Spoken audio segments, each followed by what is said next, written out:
अक्सर जब चुनाव लंबा होता है, गर्मी में चुनाव हो रहा है, तो एक थकान सी दिखती है चेहरे पे। इनके चेहरे में रौनक है, ये कॉन्फिडेंस है, ये विश्वास है कि जनता मेरे साथ कुछ बुरा नहीं करेगा। और यहाँ छवि मियाँ के इस बाग में जो आपको देख लिए, इस संख्या में और जज्बात के साथ आप आए हो, तो फिर आज भी और रात में और चैन की नींद सोएंगे हम। अभी बात हो रही थी मंच पे, किसी ने इनका आकलन करके मुझे बताया कि सीधे हैं, बहुत सीधे हैं। तो मैंने कहा एक सीधा भी तो होना चाहिए, राजनीति में नहीं होना चाहिए।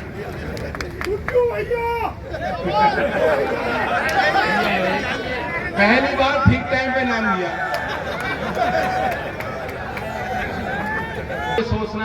सोचना है, मंथन करना है कि आपकी वोट कहां जाए। सीधी सी बात है, लोकदल अब एनडीए में आया, कुछ सोच समझ के मैंने निर्णय लिया। आपका भला कैसे होगा, इस क्षेत्र का भला हम लोग कैसे बेहतर कर सकते हैं, अपने मुद्दों को हम लोग कैसे आगे ले जा सकते हैं, और ये सारी चीजों पे सोच विचार करके कार्यकर्ताओं से पूछ के हमने निर्णय लिया। आज उस निर्णय के साथ मैं आपका आशीर्वाद लेने आया हूं। अब चौधरी अजीत सिंह जी हमारे बीच में नहीं है, ये पहला लोकसभा चुनाव है जब उनके बगैर लड़ा। और सादाबाद का वो क्षेत्र, मेरे परिवार के लोग बैठे हैं, कोई आम विधानसभा क्षेत्र नहीं। जब बहुत कमजोर भी पार्टी थी तो इस क्षेत्र ने सहयोग किया। लोकदल के नजर से तो ये सदाबहार सादाबाद है, सदाबहार सादाबाद नहीं है तो अवधि चौक पे। चलो अच्छा है, थोड़ी हंसी मजाक हो रही है, लेकिन विषय गंभीर है। मन से सारी बात कही गई, किस प्रकार से आज जो योजना बन रही है उसका लाभ सीधा पहुंच रहा। पहले कैंची वाला ने चलाने वाले लोग बीच में जो बिचौलिए थे, वे मलाई खा लेते थे। योजना अच्छी बनती थी, घोषणा अच्छी होती थी, जमीन तक पहुंचते पहुंचते कुछ मिलता नहीं था, वे खोखले वादे रह जाते। आज ये बहुत बड़ा अंतर 10 साल में आया। ऐसा नहीं है, पहले मोबाइल फोन पहले भी थे। ये विधि, इस पे विचार यूपीए 2 में, क्योंकि हमें मालूम है, एक आध में अंदर की बात आपको बता सकता हूं, क्योंकि यूपीए 2 में बहुत छोटे कार्यकाल के लिए चौधरी अजीत सिंह जी मंत्री थे। उस समय डॉक्टर मनमोहन सिंह जी प्रधानमंत्री थे। तो उस समय इस विषय पे चर्चा हो रही थी कि सीधा लाभार्थियों को, क्योंकि सारी जानकारी, डेटा, विधि सब कुछ उपलब्ध थी सरकार के, कि ऐसी हम व्यवस्था बनाए सीधा लाभ लाभार्थियों को चिन्हित करके सीधा उनके खातों में पहुंचा। लेकिन इच्छा शक्ति नहीं थी, निर्णय लेने की क्षमता नहीं थी, वो नहीं चाहते थे इस तरह के फैसले लेना, और वह सरकार वो काम नहीं कर रहा। मोदी जी आए, उन्होंने इस बात को समझा। हो सकता है कि इस राजनीतिक व्यवस्था में बहुत लोग होते हैं जो अपने अपने स्वार्थ से जुड़े होते हैं, सभी पार्टियों में होते हैं। उन्हें लगता है कि जब तक फाइल मेरे यहाँ मेज के आगे रहेगी तब तक मैं ताकतवर हूं, मेरी पूछ है, और सीधा ही लाभ मिलना शुरू हो जाएगा तो ना अधिकारी को पूछ रहा, ना वर्कर को पूछ रहा, ना मुझे को पूछ रहा, तो सीधा ही लाभ मिल गया। तो इसलिए इस तरह के रोड़े हुए होंगे, सामने आए होंगे। लेकिन प्रधानमंत्री की एक विशेष खूबी है कि वो निर्णय ले लेते हैं, और जब वो निर्णय ले लेते हैं तो निर्णय लागू होता है, वो सरकार की नीति बन जाती है। बड़ा विश्वास देश का उन्होंने जीता, बड़ी बहुमत आपने उनको दी 2 बार, इसलिए इस तरह से 2 टूक के वो निर्णय ले पाए। और आज चाहे प्रधानमंत्री किसान सम्मान योजना हो, आयुष्मान भारत हो, सामाजिक कवच सबसे अति गरीब को देने की बात हो, तो आज योजनाएं बन भी रही हैं, क्रियान्वित भी हो रही हैं, उनका लाभ और प्रभाव सबसे निचली इकाई तक, गरीब तक पहुंच रहा है बिना किसी भेदभाव के। तो ये गति हमें बना के रखनी है।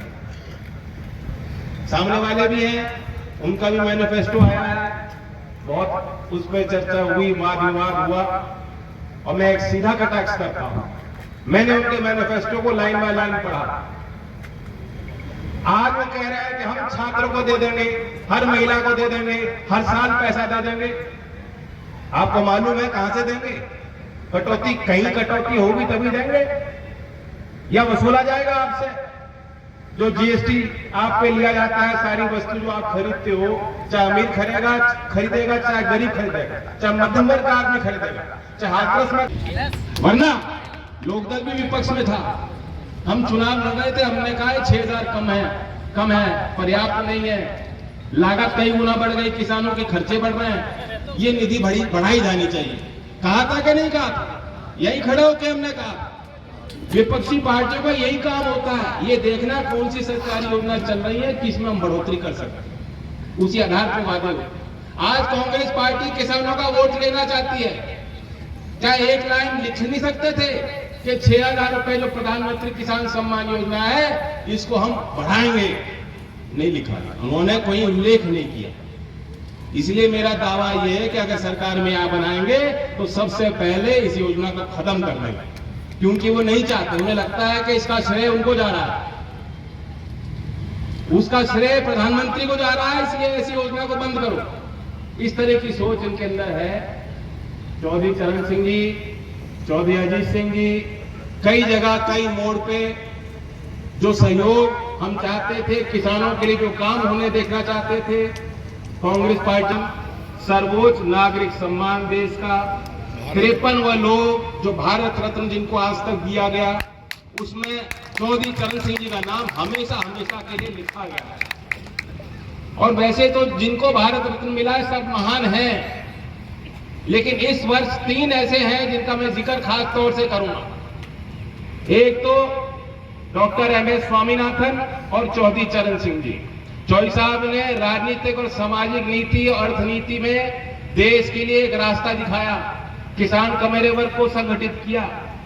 और डॉक्टर एमएस स्वामीनाथन ने, जिसे हम हरित क्रांति के नाम से जानते हैं, जो हाई यील्डिंग वैरायटी बीज विकसित करके किसान के हाथ में देने का काम, जिससे हमें मालूम है कि देश की खेती पहले क्या थी और उसमें क्या विकसित हुआ, नई शैली और नई विधि बनारस में स्थापित हुआ। और आलू के क्षेत्र में जो पेरू राष्ट्र है, वो सर्वमानित है कि सर्वश्रेष्ठ वहां पैदावार होती है और उन्नत खेती वहां के लोग करते हैं। तो